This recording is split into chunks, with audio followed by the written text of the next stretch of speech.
Malam kedua Zimimo V dimulai dengan ketenangan yang biasa saat Syahrazad melanjutkan ceritanya yang sudah memikat hati Raja Syahriar selama berbulan-bulan. Malam itu, Syahrazad mengisahkan tentang seorang pangeran yang mengalami petualangan aneh dan menegangkan di dunia yang penuh sihir dan misteri.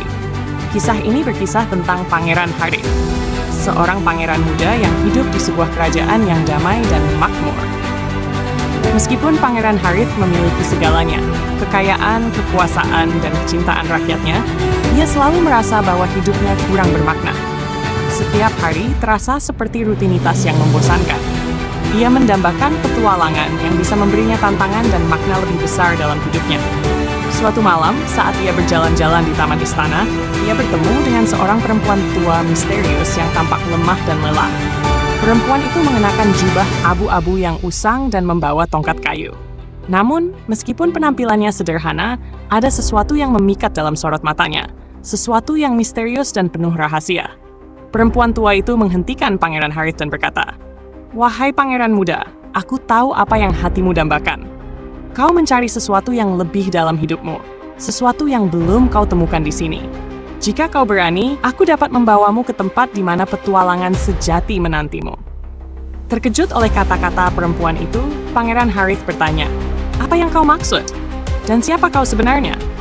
Perempuan tua itu tersenyum samar. "Aku hanyalah seorang pengelana yang telah hidup selama berabad-abad, melintasi dunia dan mengetahui banyak rahasia. Jika kau ingin keluar dari kehidupan yang monoton ini, ikuti aku, dan aku akan menunjukkan jalan menuju petualangan yang akan mengubah hidupmu."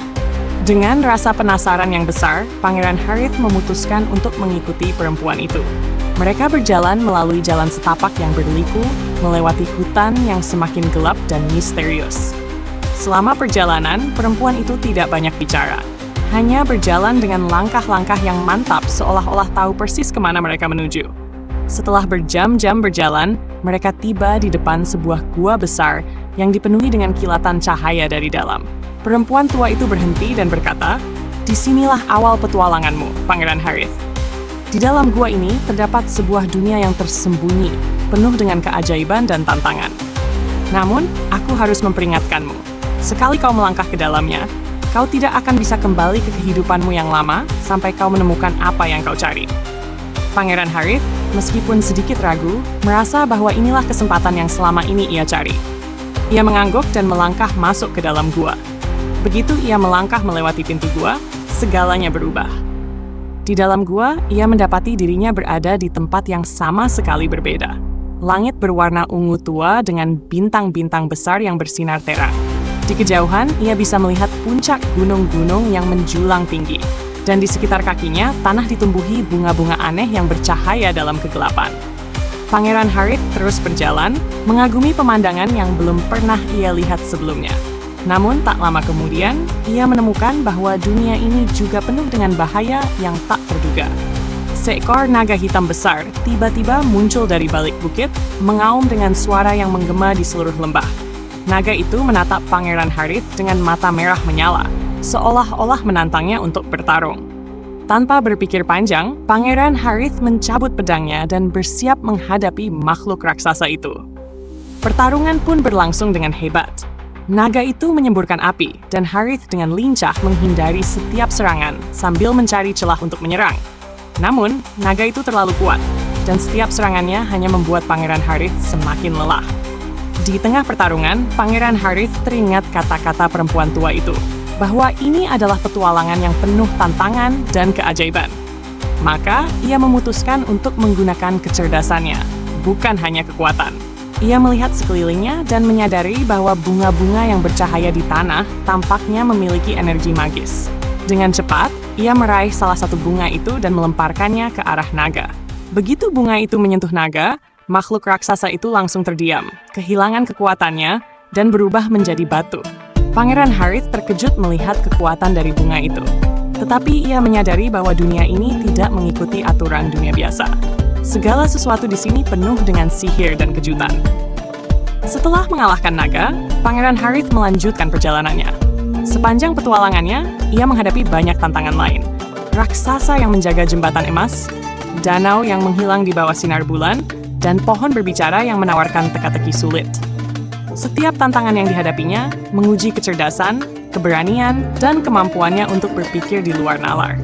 Akhirnya, setelah melalui banyak rintangan, Pangeran Harith tiba di sebuah istana besar yang terbuat dari kristal. Di sana, ia bertemu dengan Raja Dunia Bawah, penguasa dari alam tersembunyi ini.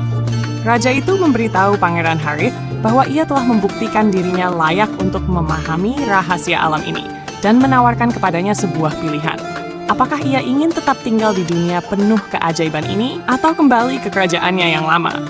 Pangeran Harith, meskipun tergoda oleh keindahan dunia itu, memilih untuk kembali.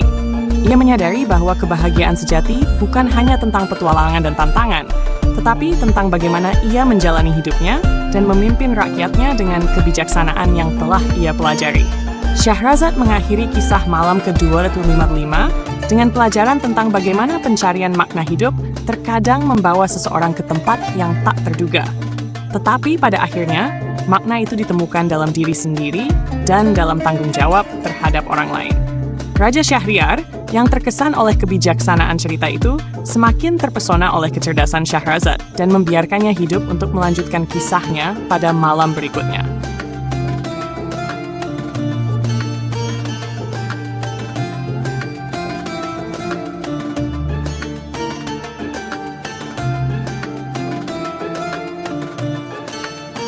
Dan jika Anda menikmati kisah ini, jangan lupa untuk subscribe, tekan like, dan isikan kisah dan tanggapan Anda di kolom komentar. Sampai jumpa di kisah selanjutnya.